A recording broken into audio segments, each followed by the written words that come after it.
Kia ora koutou katoa. Good afternoon, everyone.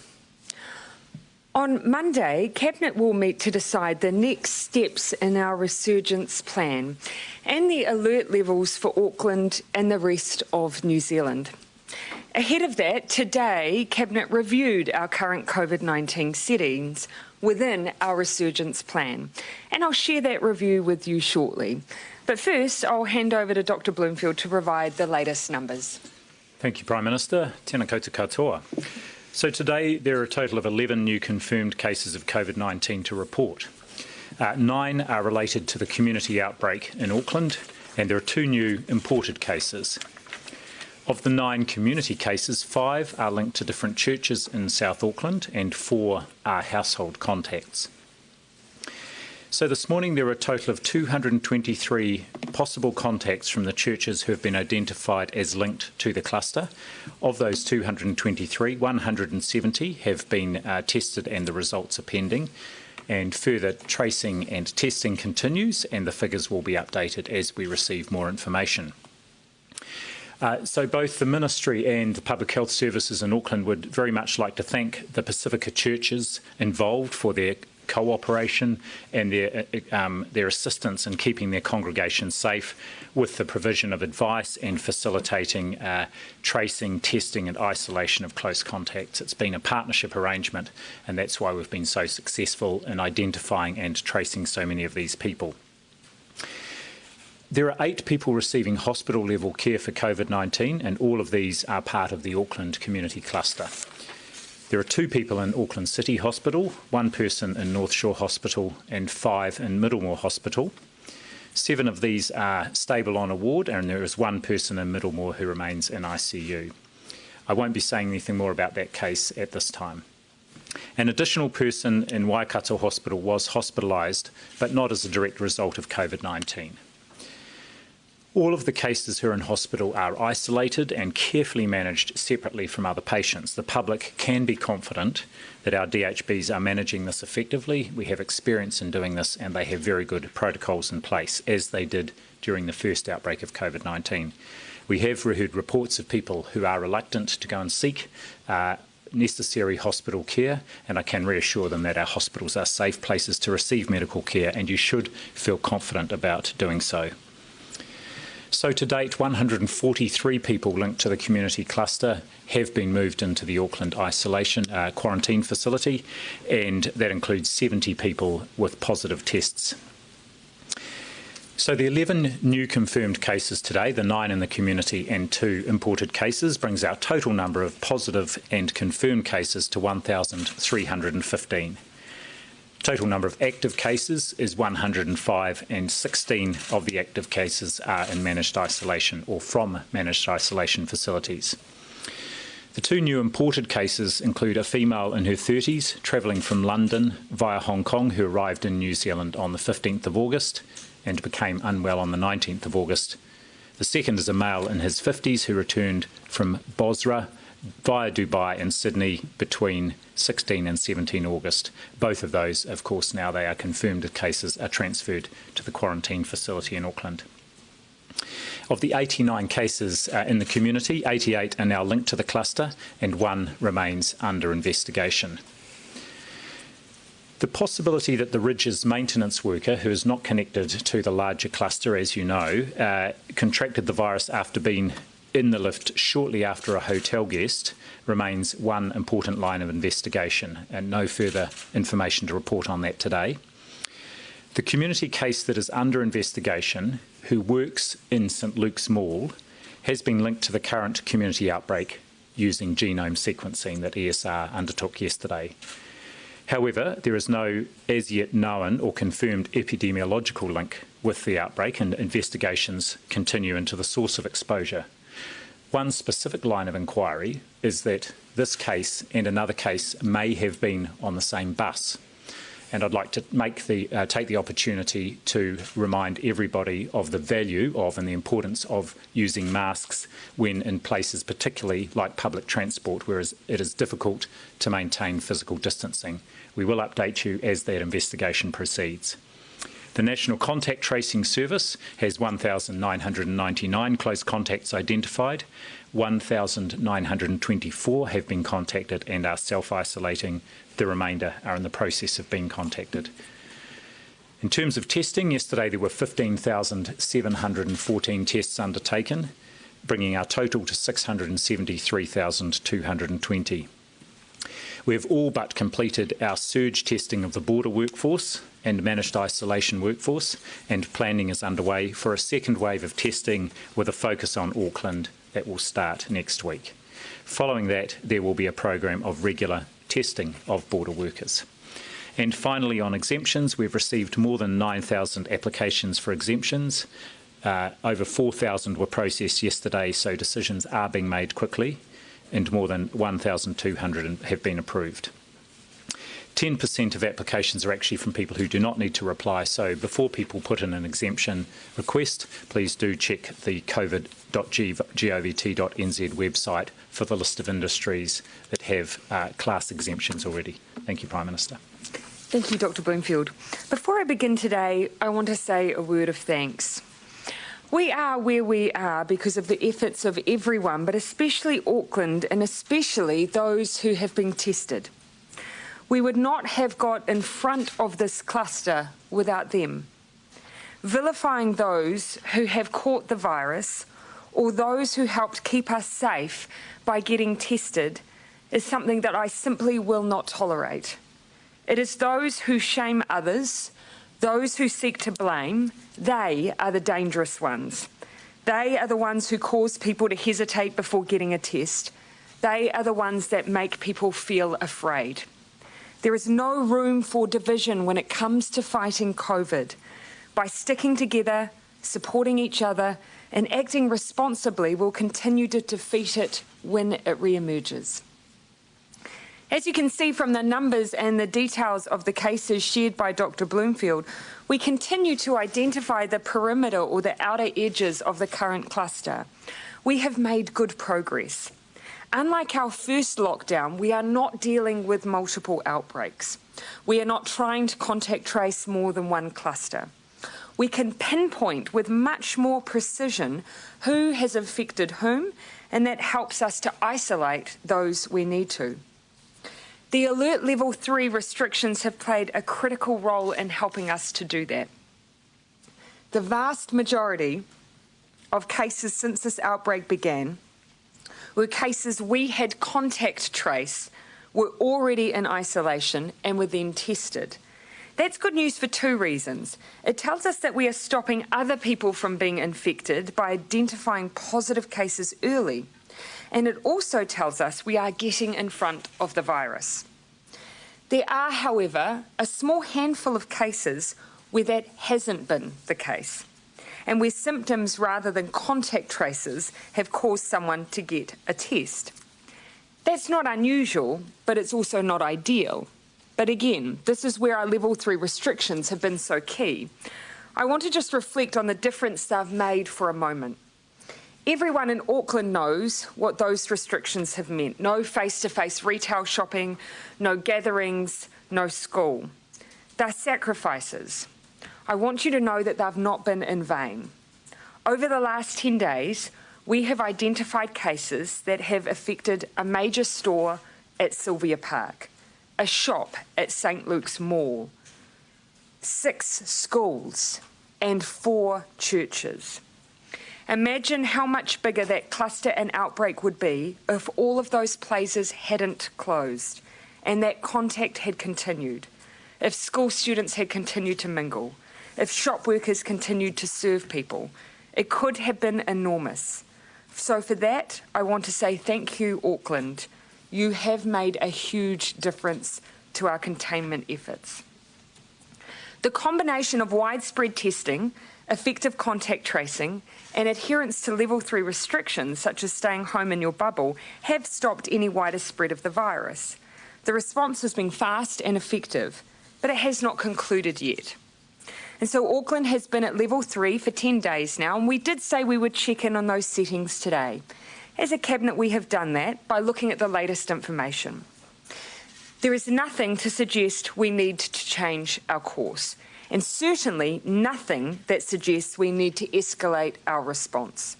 But at this stage, we need to stay the course and retain the settings we have for now. That means we will consider Auckland's Alert Level 3 settings and the rest of the country's status at Alert Level 2 again on Monday. We have made a good start, but it is critically important that over the weekend and early next week we stick to the Level 3 rules. No one wants to go backwards and stay in Level 3 longer than necessary. In the meantime, I do want to acknowledge what is being achieved through the work of many over the last 10 days.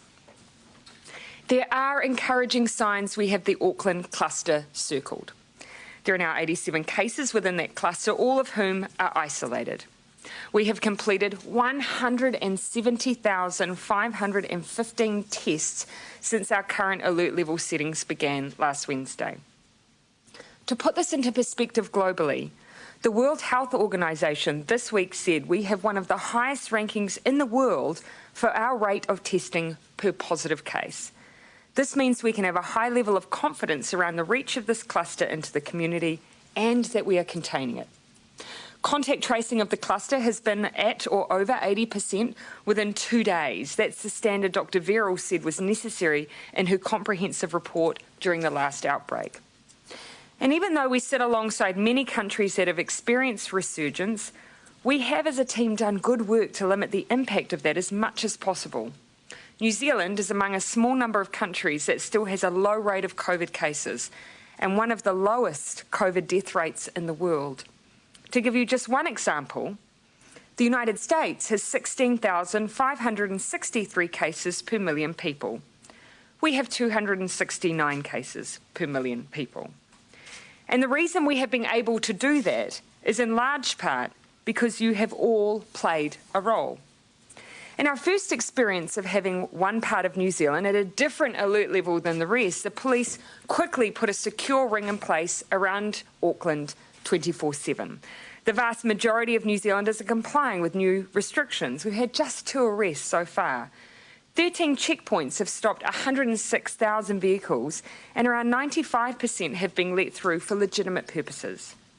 Data tracking shows Aucklanders' movements are down even more so than last time we were at Alert Level 3.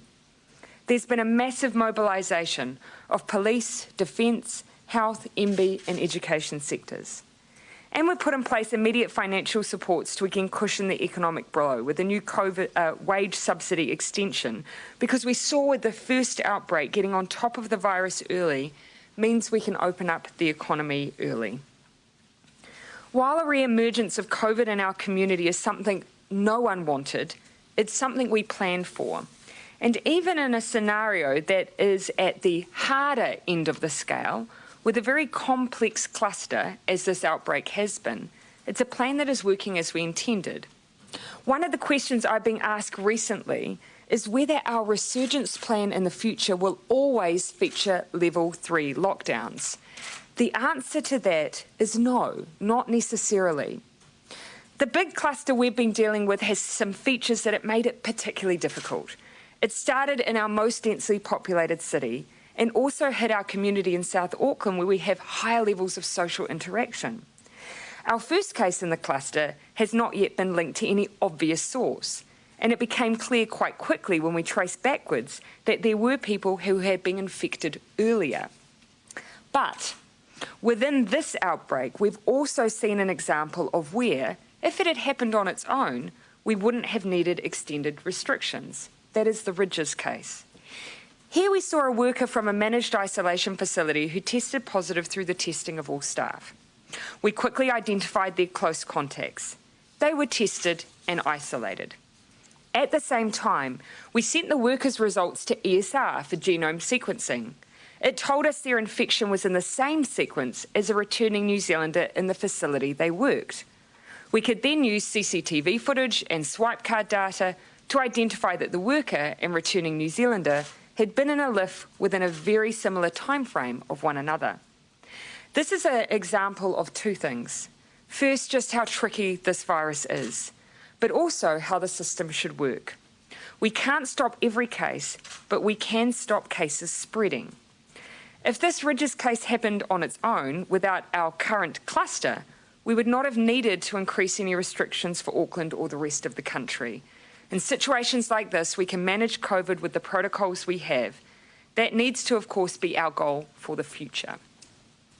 Also important for the future is learning as much as we can about how the current cluster started.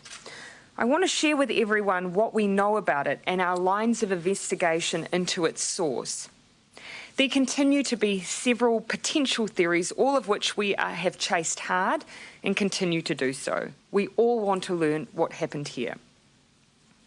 We know that the sequence of COVID we are dealing with is from the B111 family.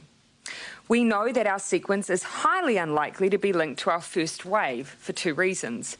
The B111 family was quite rare in New Zealand during wave 1, and the sequencing tells us it hasn't mutated much from those recorded overseas, which means it's pretty likely to be a short transmission chain away from the sequence of overseas origin. The most obvious place to look has been the places where returning New Zealanders arrive and spend time. Virtually all of our border and managed isolation staff have been tested in the past 10 days, with rare exceptions, and so far there are no additional cases outside of the Ridges maintenance worker. We have ruled out an outbreak in all of our MIQ facilities to date. We've used all the genome sequences we have been able to collect data on for our positive cases in quarantine, but to date this has not found a match to the sequence which caused the outbreak. We've asked those who have our earliest known infections in this cluster whether they have any links to overseas travel, airline crew or border workers to try and establish links through contact tracing, but this hasn't turned up anything.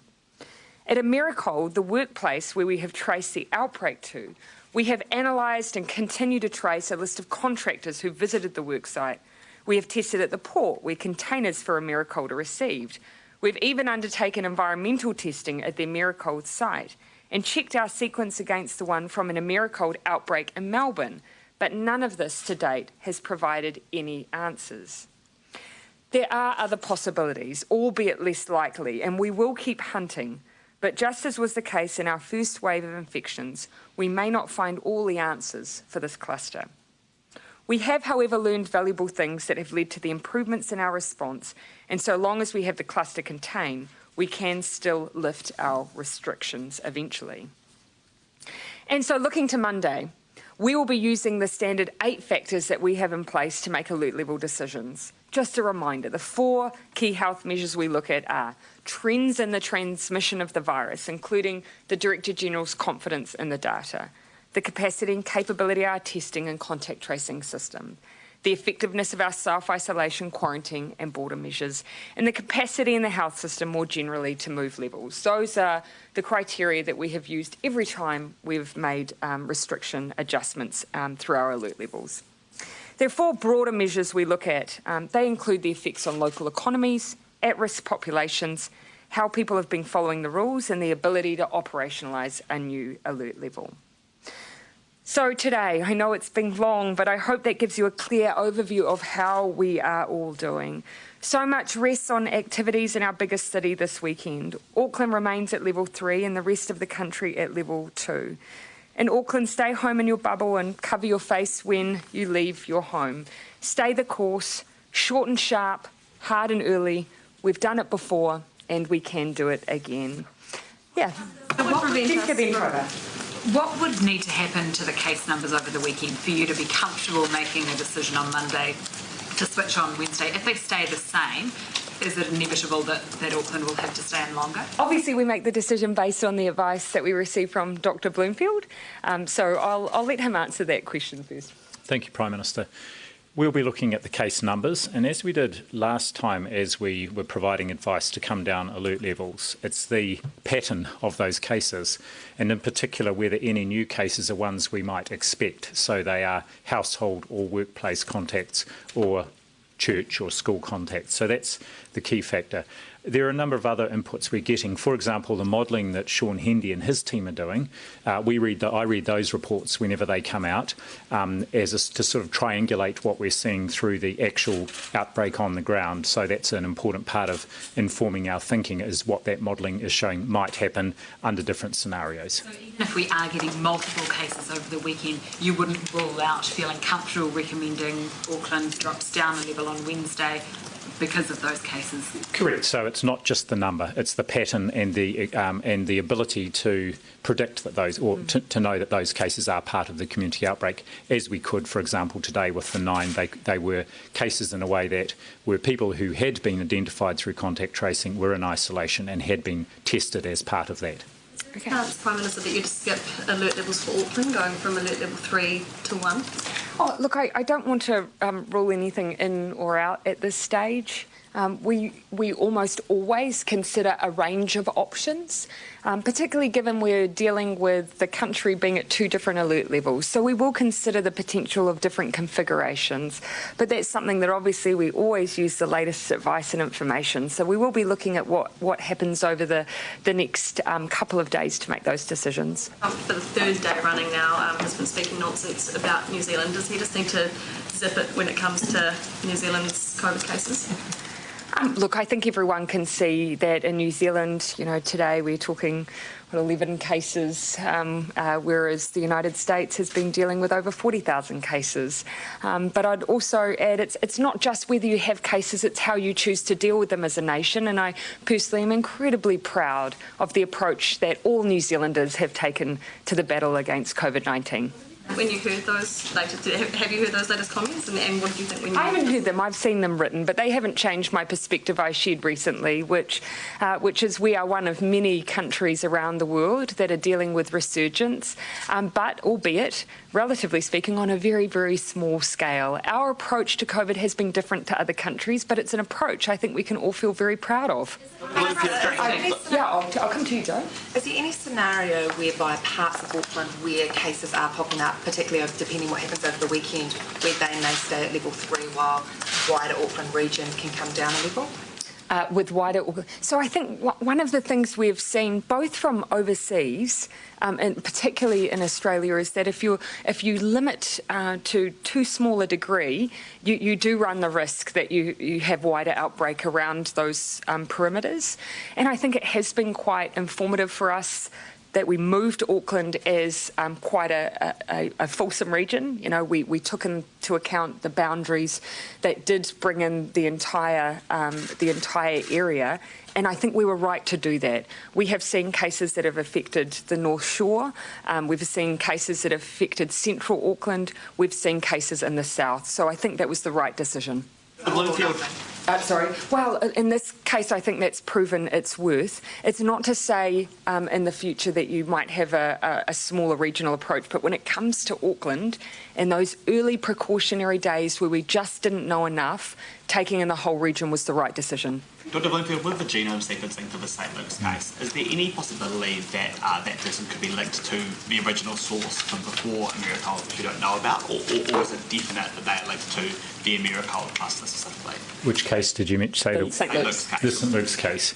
Well, what the ESR team will be able to do will be able to map where it fits in sort of the sequence of transmission, so that will be very helpful. They're in the process of doing that. But if I think about the timing of onset of symptoms of that person, which was, I think, around the 14th or 15th, exposure likely a few days prior to that, that's quite some time after the first date of onset of symptoms we have in our first Americold case, which was the 31st of July. That strip that was that's the active line of inquiry. Are you able to say where that bus was going and when it was? I don't. That's just been confirmed. So what the Regional Public Health Service has got from the interviews of 2 cases is that they seem to have been on the same bus on the same route by their description of the journey. And now we're working with Auckland Transport to look at the Public Health Unit is working with Auckland Transport to look at the hop card information to get exact timing, and that will again help. And this is the sort of degree of inquiry that happens around cases to try and provide that epidemiological link. And just to reiterate, reiterate the point I made.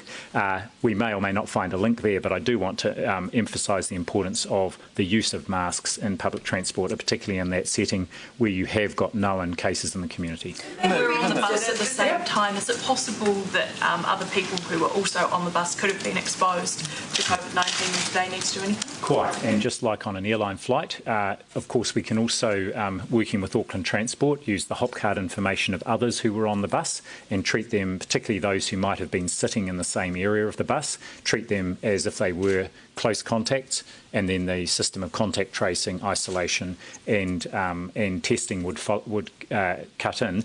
The good thing is here, of course, is this bus journey, which was on the morning of the 12th of August, was just before Auckland then went into alert level 3 posture. So that's the value of having that wider restriction on movement, is that even if there were people who may have been on that bus and may have been exposed and or infected, that they haven't been out and about in the community near as much as they might have been if we were in an alert level 1 or 2. And while we're just working to doubly confirm that connection, as Dr. Bloomfield said, this is a really timely reminder, both what we know to date of the Ridges case, but what we know to date here, that mask use in Auckland, but also hand hygiene, and just how tricky it is to manage transmission of COVID-19. It just demonstrates why all those public health messages are just so important. Prime Minister, you sounded pretty... I'll come to you, Jenna, and then Bernard. Sorry, does it, the bus, we were talking yesterday about having contact tracing or QR code on buses. Does this make you reconsider whether that would be valuable? We've had that discussion as ministers. For Auckland, helpfully, the hop card actually provides that data, and so that tells us who's on the bus at the same time, and of course the bus they're on and the route they're on. So that's really helpful. When you come to other parts of the country, that information is not collected in the same way, and the use of cards is not as high or as frequent. And so we have been exploring whether or not we can have COVID Tracer app use on different routes on buses as well. So that's something we're actively looking at. In the meantime, mask use in Auckland is encouraged just generally when you're out and about, but absolutely on public transport. And for the rest of the country, at alert level 2, we ask you to use masks on public transport as well. Minister, you mentioned that today's decision and Monday's decision would include some look at how it affects local economies. Mm-hmm. What sort of economic analysis have you done? Because Treasury say they haven't done any sort of cost-benefit analysis that uses quality-adjusted life years and those sorts of things. Yes. Other people outside government are saying their analyses say the lockdowns are too hard and are actually damaging the economy. So how will you make this decision on Monday? So, look, we actually factor in a fairly wide range of information, as much as we're able. And so the Minister of Finance spoke to some of the economic activity we do or don't see at alert level 3. We know estimates from Treasury put it at about 80%. But having said that, we also know that for those who aren't operating, it is particularly difficult for hospitality and retail. So we look at the impact of the lockdown on economic activity. We have seen estimates that have been used around the potential impact just for Auckland. They're not necessarily cost-benefit analysis, but just simply impact overall. And we do as much as we possible. We do stay in touch with the likes of Business New Zealand and operators to hear the impacts on different sectors, including, for instance, construction and others. So it's a wide range of factors where we have data. Why not use the quality-adjusted life years measures, a proper cost-benefit analysis, as others have done outside, and the likes of Pharmac and others in the health department use all the time? Yeah. Well, also what I think we do need to factor in is that some of that analysis will take into account a trade-off in a moment in time, but won't necessarily take on to account the trade-offs over the course of our fight against COVID-19, because our strategy is very much about, yes, taking that really short, sharp approach, go hard, go early, and so we need to factor in the lifetime impact of our approach on the economy as we battle COVID-19 overall. And you can see from the stringency index, New Zealand spikes in alert levels when we go hard and early, then quickly returns to normality. And even when you look at New Zealand's recent escalation, we're still only up around where many countries have been for a consistent period of time. Quite hard to factor all of that in. Jason. You sounded quite optimistic in your opening comments. You said that the Auckland cluster has been circled. I was wondering if you could give us a little bit of insight around the cabinet table today, and if they shared your optimism and what the sort of the mood was there. So of course we base that on the feedback we're getting from those who are working on the ground and the data which everyone hears, and you can see that we are getting cases that are predominantly linked, and where we have not yet linked them we have leads to follow, and even if we're not able to establish that close contact link, we are able to establish a genome link, which gives us that extra level of certainty. And so that's currently what that data is telling us. If I were to reflect just Cabinet generally, our view is that we need to have full information when we make the decision. No one is second-guessing what we might do on Monday until we have everything in front of us over the next couple of days. Sense of optimism. Oh, there's certainly the view that the Resurgence plan has worked, even though it's been tested in a scenario that is at the more difficult end of the scale. And I think that should be cause for all New Zealanders to feel optimistic that when we've had a case experience in New Zealand, a tough one, that actually the rollout of contact tracing, testing, surveillance, isolation, all of that has made a huge difference and has worked as we intended it to. On the bus trip, can you tell us where the bus was going and where they got on and off? No, I don't have that information, but we were waiting for confirmation from Auckland Regional Public Health and may well have that in our statement that will go out shortly after the... We talked about this before we came down. I mean, while we're waiting for approximate confirmation of those two cases being linked together for that bus trip, we wanted to wait until we had that and then put all of that information out, because then that will help us confirm the route travel, the period on which both were there and so on. So we just need to determine that, and then there'll be full information out for everyone. Dr. Bloomfield, there's been some concerns raised about a lack of mask fit testing to make sure that the N95 masks fit the frontline health workers that are using them. What have you heard about a lack of testing, and is that acceptable? So this is an issue that came up during the first wave of the pandemic here, and most of our N95 masks are so-called duckbill ones for very good reasons that are manufactured here locally, and they tend to be a good fit for maybe I'll turn that around. They're not such a good fit for people with smaller faces.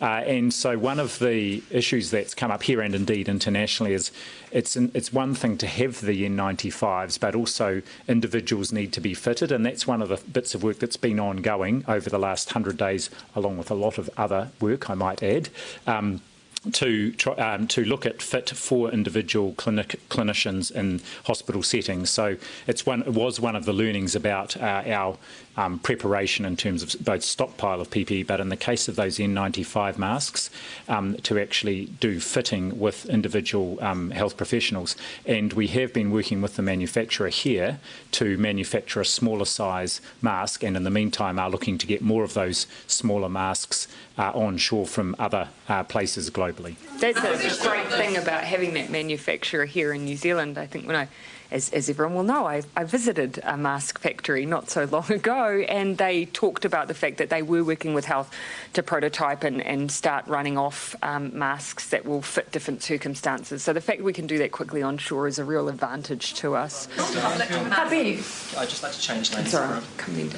Lanes for a moment, because the sentencing of the March 15 terrorist is taking place next week. It's likely to be a very confronting period of time for many, especially those in the Muslim communities and victims themselves. Yes. So what would be your message to those communities? I don't think there is much that I can say that is going to ease just how traumatic that period's going to be. But we are doing everything we can to make sure that those families and victims have all the support that they need. Particularly hard for victims who have family members offshore, because of course with COVID it's a double whammy of not being able to necessarily be well supported. So we've done what we can to try and to bridge that gap for as many people as we can. The live stream of the sentencing? It's actually not something that I've made any decision on. This is likely to take, of course, the whole process is likely to take some time. And that's as it should be. People need to be able to be heard. And that is one of the consequences of not having the full case, but rather a sentencing, is that will be a more limited process for people. But you can imagine I will be keeping a very close eye on what happens in that court. I also just asked Dr. Bloomfield whether any of the people who were granted exemptions to travel for the sentencing, whether any of those have failed their COVID tests. I don't know, but they have been granted. There are a number of people in Auckland who have been granted exemptions, yes, to travel to Christchurch. Not from MIQ, though. Not from MIQ. We should be really clear on that. Not from managed isolation. People who had come in from overseas and been in the 14-day quarantine period, isolation period, would have been tested day 3 and day 12. I don't know if any have failed the test. I can find that out. Yeah. Or, sorry, not failed the test. If any had positive tests during that visit, I don't think so. We would have, I'm sure, no. My understanding, of course, is, though, that everyone is spending the full 14 days in quarantine, and that will have the consequence of some not necessarily being able to attend in person. Yes. Thank you. Just in terms of those hop cards, not all of them are always registered. So is there any advice going out to Aucklanders to, if they've had the hop card, to register themselves in order to help that person? That would need to be something that once we're able to ascertain that definitely is our strongest lead, and that there is that connection between those individuals on that route and on that bus, we'll then have the chance to look with Auckland Council at all of the hop card data we have, and if we need to give that advice to individuals because we identify that gap in data, I imagine that's something we'll include in our public health advice, which we should, all things being equal, have out this afternoon. The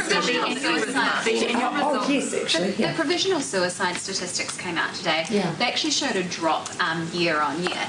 Do you hope that puts to bed some of those rumours and speculation we saw about suicide during COVID-19, particularly on social media? Yeah.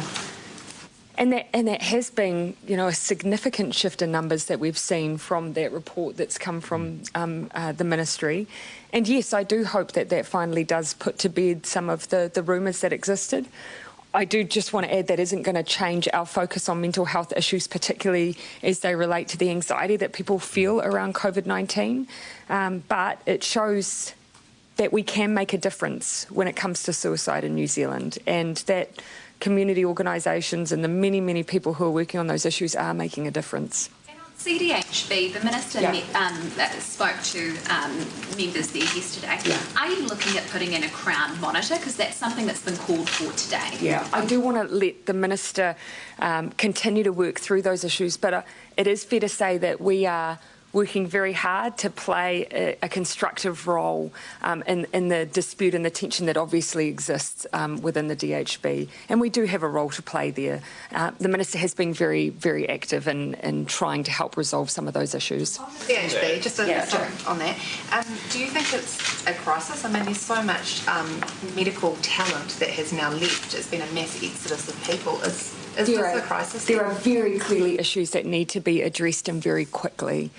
We see our role here as intervening to try and make sure we can find a resolution. Ultimately, no one wants to see any impact for the community around this DHB affected by the dispute and the tension that exists there. So I know that will be the focus of many involved, and in fact that will be the motivation of many involved. So let's use that as our common ground and find a way through. On that, so the press, a very fine stuff newspaper, has understands that your minister did not actually speak with the DHB board yesterday.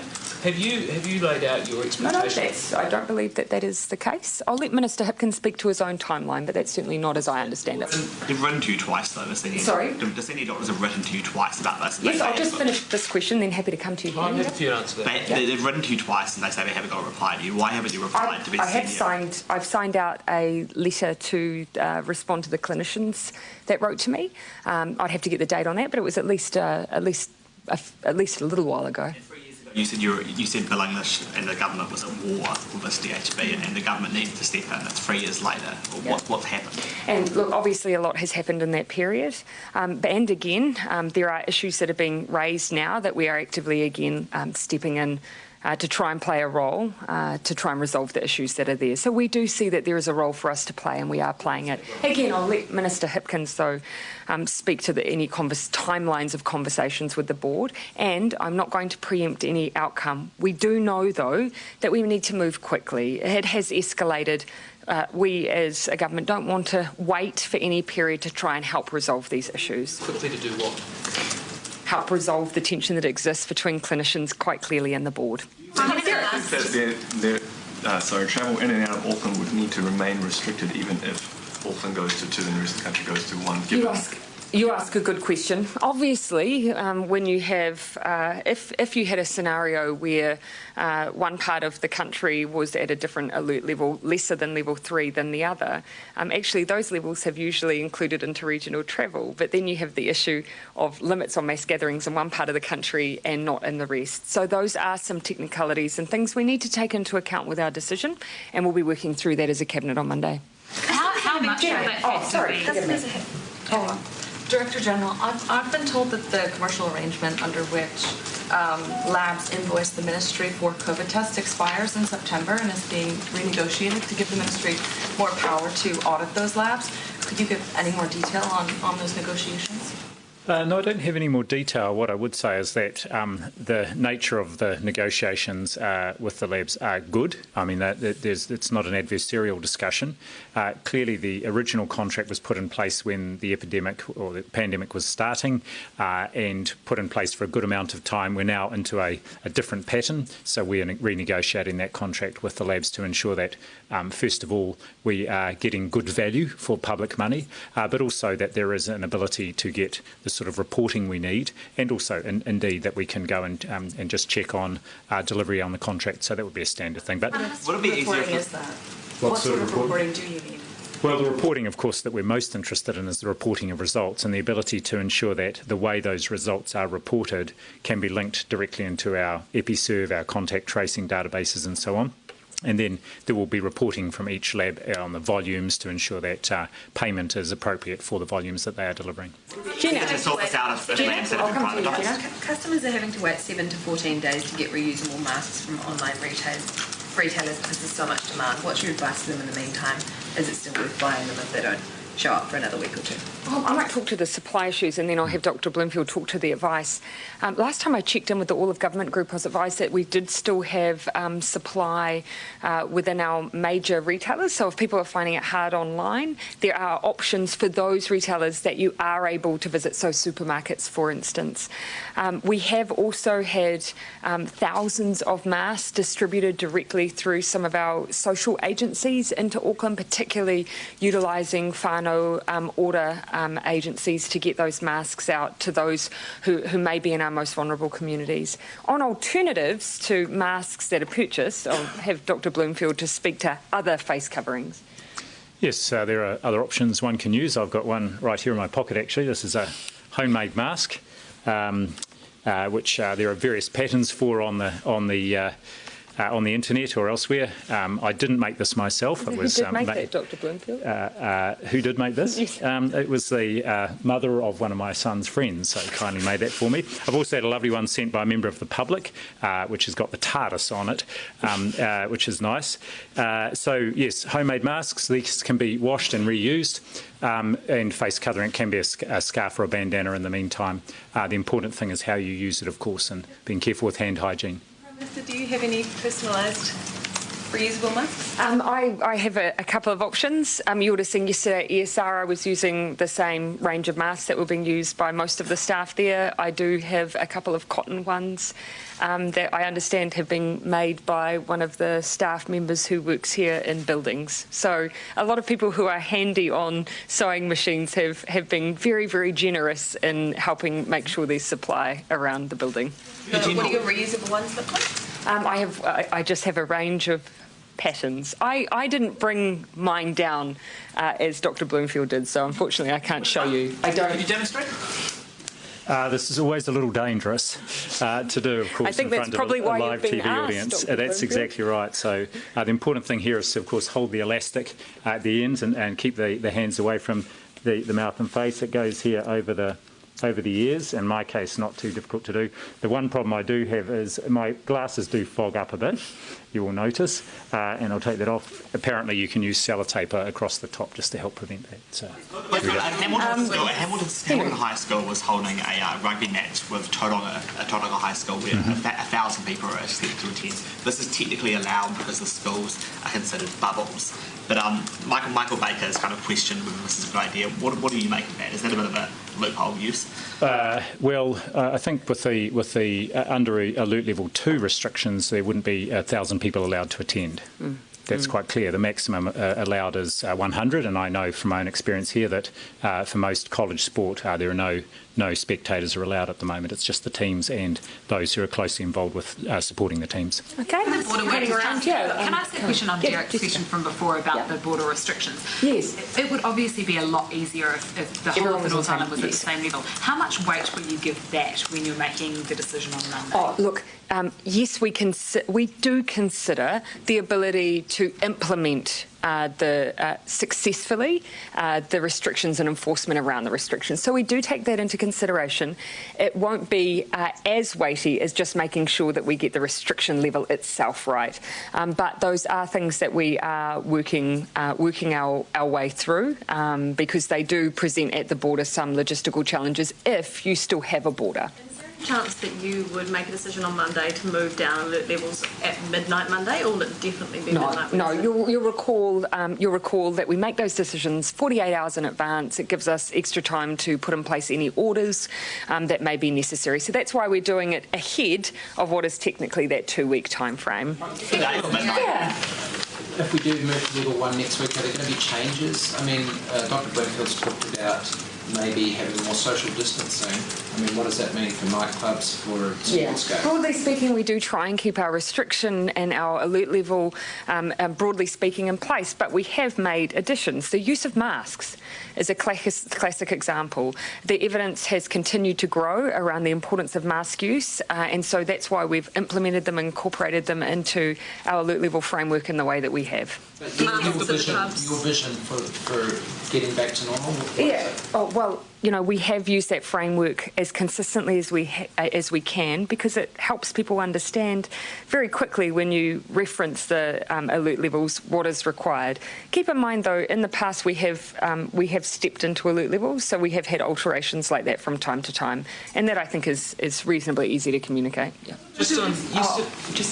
Dr. Bloomfield, yesterday there was some discussion about how some people who confirmed cases of COVID-19 weren't in quarantine and were in other arrangements.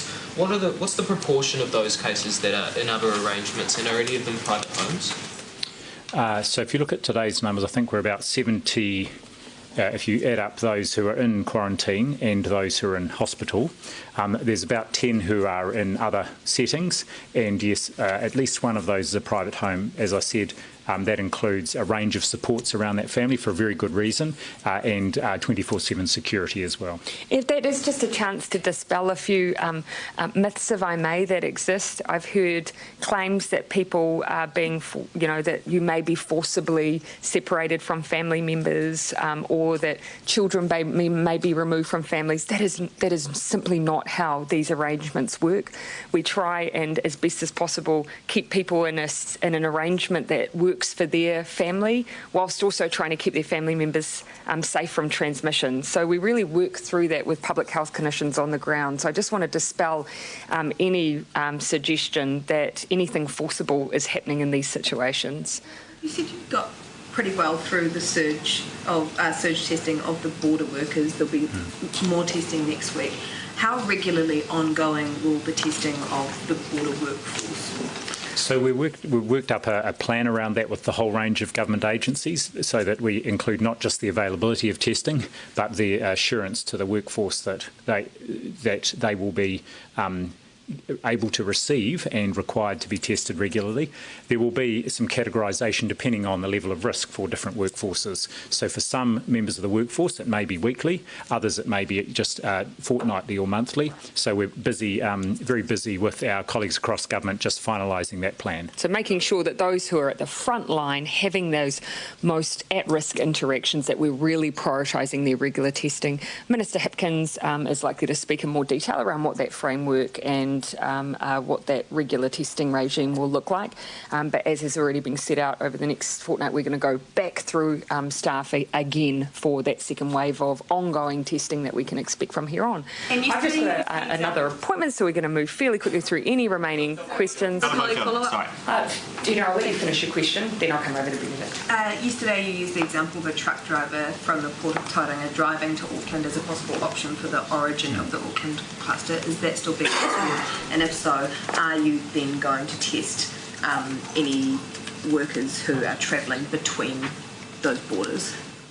So there will be border testing of a range of workers in airports and maritime ports. I was specifically using that example as to explain why we were testing the port workers at Tauranga, because that was one of the ports where goods for Americold came in through. But we then went on to talk about the likelihood, the higher likelihood it was person-to-person transmission, and indeed that could be through the route where a truck driver had come from Tauranga and up to Auckland. So that was why we had tested both at Tauranga and at Auckland ports quite extensively. So will you be testing the drivers then?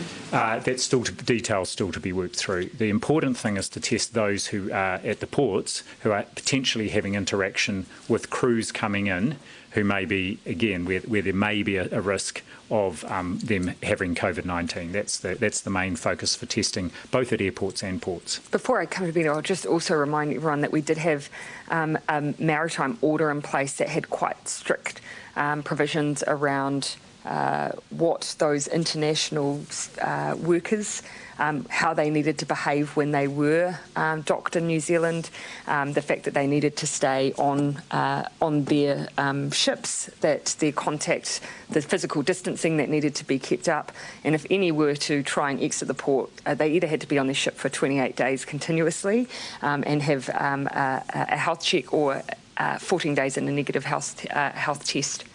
Yeah. How do you think businesses in Auckland are holding up, having gone through another alert level 3? And do you have any advice or any words for business owners, given it's uncertain whether levels are going to change? I think actually, generally what I'm picking up for both Aucklanders and just for New Zealanders is the uncertainty that an environment like a global pandemic creates and the anxiety that comes off the back of that. And so the assurance I want to give today is that even though we are in a world where we will see COVID cases again, it does not necessarily mean we have to elevate into lockdown every time. But it also doesn't mean that any of our systems have failed.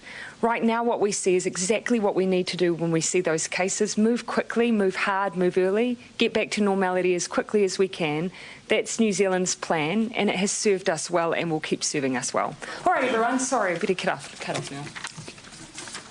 That is the Prime Minister and Dr Bloomfield there, live from the Beehive Theatre in Wellington. You are watching a Newshub breaking news special on the COVID-19 pandemic. Let's recap the key points from that press conference. There are 11 new cases today, 9 of which are linked to the Auckland cluster and 2 in managed isolation. One case, the Ridges hotel worker, is still under investigation. Genomic testing has linked the case of the person who works at St Luke's to the Auckland cluster. However, a link with a close contact has not been established, and officials are now investigating the possibility the person caught it on a bus. Of the new cases, 5 are linked to different churches and 4 are family contacts. 8 people are in hospital, 1 in ICU. There are now 105 active cases in New Zealand, and 143 people linked to the cluster are in isolation. Cabinet has been meeting to review the current settings. That's level 3 in Auckland and level 2 for the rest of the country. But a decision on whether those settings will be changed will be made on Monday. However, the Prime Minister says there is no need to escalate the lockdown, but she asked Aucklanders to stay the course and not break the rules over the weekend. Let's go to our Newshub reporter, Lisette Raymer, who has been standing by listening to that. Hi, Lisette. We've had an update on that case that was linked to the St Luke's Mall in central Auckland. They know more about its origin now. That's right, Mitch. This is the case that was under investigation yesterday. They have now completed those investigations to determine whether or not it is in fact linked to the Auckland cluster. Thanks to genome testing, as you mentioned earlier, they have linked it to the Auckland cluster, which is certainly good news, but they are yet to find that close contact link. They are investigating the idea of it being transmitted via a bus. So they have looked at the movements and the bus routes that two separate cases took, and it's understood that they took that same bus route. So they're now reminding people that if you're using public transport in those areas where it is difficult to social distance, you should be wearing a mask where possible. Lucy, the Prime Minister also discussed what she will consider around changing alert levels during Cabinet on Monday. Talk to us about what she had to say. That's exactly right. So we had hoped that perhaps there would be some more information provided on that today, but no, they've decided it is right not to escalate it, but to refer and wait till Monday when they can have another look at the cases and see where the clusters are at. The good news is we do have only one known cluster, so the perimeters of this outbreak are fairly well contained. But what they will be looking at is where they see this cluster going, what other household cases could emerge from the current clusters and where the current cluster and the cases rather, and how they will be able to keep on top of that. So they're looking at the ability for the health system to cope. They're looking at the efficiency and effectiveness of our border controls, and from there they'll be able to make a decision about whether or not the country remains in the current alert systems or whether they can downgrade them with the notice period of then moving on midnight on Wednesday. OK, Lucy, what can you tell us about the South Auckland church groups involved in the contact tracing response?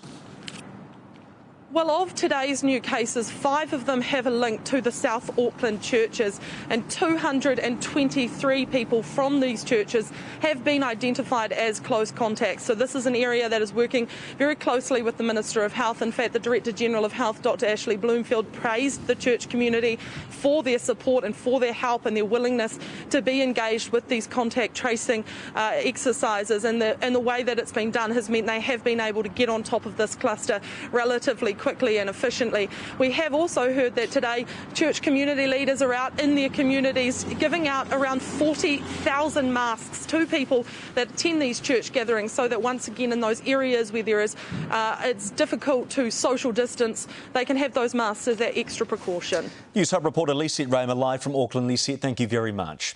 And thank you for watching this Newshub special. I'll be back this afternoon at 4:30 with the latest in our afternoon news, and Tom and Mal will be back at 6 o'clock with a full wrap of the day's developments. I'm Mitch McCann. Thank you for watching. Good afternoon.